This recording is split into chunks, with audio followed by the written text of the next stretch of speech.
ఏ ప్రజలకు ముఖం చూపించలేక మీరు 20 రోజుల్లో ఓడిపోయిన దానికి మొహం చూపించలేక తిరిగి జైలులో ఉన్న ఖైదీలకు మొహం చూపించేదానికి పోయినారంటే మీరు ఎటువంటి వారో మిమ్మల్ని అర్థం చేసుకోవచ్చు.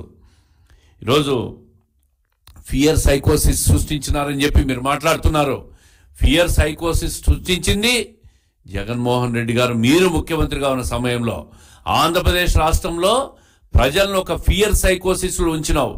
అందుకే ఆ ఫియర్ సైకోసిస్ నుంచి వాళ్ళు బయటపడలేక 5 సంవత్సరాలు మనసులో పెట్టుకొని ఎన్నికలు వచ్చేసరికి ఓటు రూపంలో వాళ్ళ ఫియర్నంతా కూడా బయటికి తీసుకొచ్చి ఓటు రూపంలో సైలెంట్గా ఓటేసి మిమ్మల్ని ఇంటికి పంపించిందని చెప్పి నేను గుర్తు చేస్తూ ఉండా.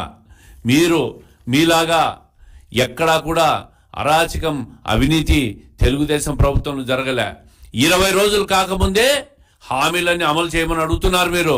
ఏమయ్యా, సూపర్ 6 పథకాలు ప్రకటించింది తెలుగుదేశం పార్టీ.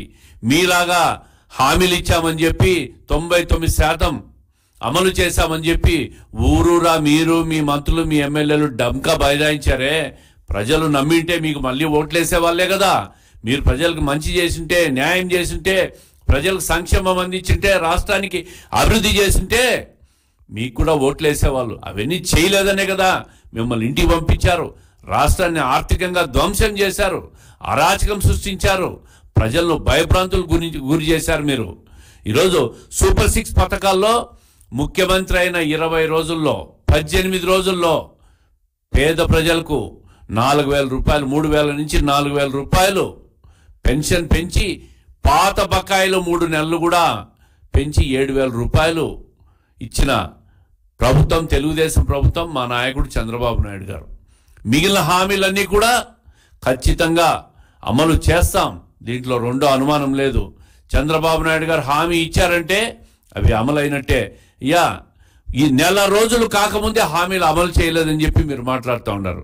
మీరు ఇచ్చిన హామీలన్నీ ఎప్పుడు అమలు చేశారు, ఎక్కడ అమలు చేశారు? ఈరోజు రాజధానిని ధ్వంసం చేశావు, నీటిపారుదల ప్రాజెక్టులన్నీ ధ్వంసం చేశావు.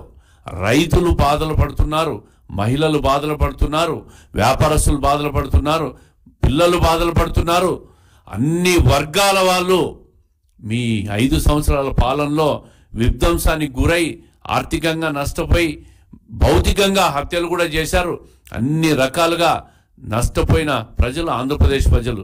దీన్ని బాగు చేసేదానికే చంద్రబాబు నాయుడు గారికి, కూటమి ప్రభుత్వానికి 164 సీట్లు ఎమ్మెల్యేల మద్దతు ఇచ్చి ఈరోజు రాష్ట్రంలో మళ్ళీ రాష్ట్ర పునర్నిర్మాణానికి ప్రజలు నడుం బిగిస్తే మీరు ఈరోజు జైలుకు పోయి, పిన్నెల్లి రామకృష్ణారెడ్డి ఒక గాంధీ మహాత్ముడంట, ఆయన ఏ హత్యా నేరం చేయలేదంట, బూతులు క్యాప్చరింగ్ బూతులు లేకపోతే పోలీసులు చట్టపరంగా చర్యలు తీసుకున్నారు, చట్టపరంగా కేసులు పెట్టారు.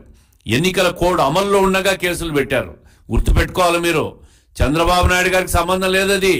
ఎన్నికల కోడ్ ఉండగా కేసులు పెడితే అవన్నీ కూడా మా పైన వేసే నెపం వేసి ప్రజలను తప్పుదారి పట్టించే ప్రయత్నం చేశారు. 5 సంవత్సరాలు ప్రజలను తప్పుదారి పట్టించారు. ఇంకెవరు మిమ్మల్ని నమ్మరు, మీ పార్టీ నిలబడదు, బంగాళాఖాతంలో కలిసిపోవాల్సిందే. మీరు కూడా ఇప్పటికే తెలంగాణ హైకోర్టు కూడా మీ మీద ఉన్న అవినీతి ఆరోపణలో రోజువారీ కేసులు విచారణ చేయాలని చెప్పి సిబిఐ కోర్టుకు ఆదేశాలు కూడా ఇచ్చింది. ఇది కూడా మర్చిపోయి మీరు ఈరోజు దాని కేసుల నుంచి ప్రజలను దృష్టి మళ్లించేదానికి మీ మీద జరుగుతున్న లీగల్ కాన్సిక్వెన్సెస్ అన్నీ కూడా ప్రజలు మర్చిపోయే విధంగా ఏదో జైలుకు పోయి ఒక హత్యా నేరం చేసిన వ్యక్తిని, ఒక ఈవీఎంలు పగలగొట్టిన వ్యక్తిని, ఈవీఎంలు పగలగొట్టడం అంటే రాజ్యాంగాన్ని ధ్వంసం చేసినట్టే. అటువంటి వ్యక్తిని పరామర్శకు పోయి చంద్రబాబు నాయుడు గారిని హెచ్చరించే మాటలు మాట్లాడతారా? 5 సంవత్సరాలు ముఖ్యమంత్రిగా ఉన్నవి నువ్వు ఇటువంటి మాటలు మాట్లాడచ్చా? నీకు ఇంకెప్పటికీ అనుభవం రాదు, పరిపక్వత రాదు. నీ నైజం వింటే రాష్ట్ర ప్రజలు నిన్ను ఇంకా నమ్మరు. నీ పార్టీ కూడా బంగాళాఖాతంలో కలిసిపోవడం ఖాయం.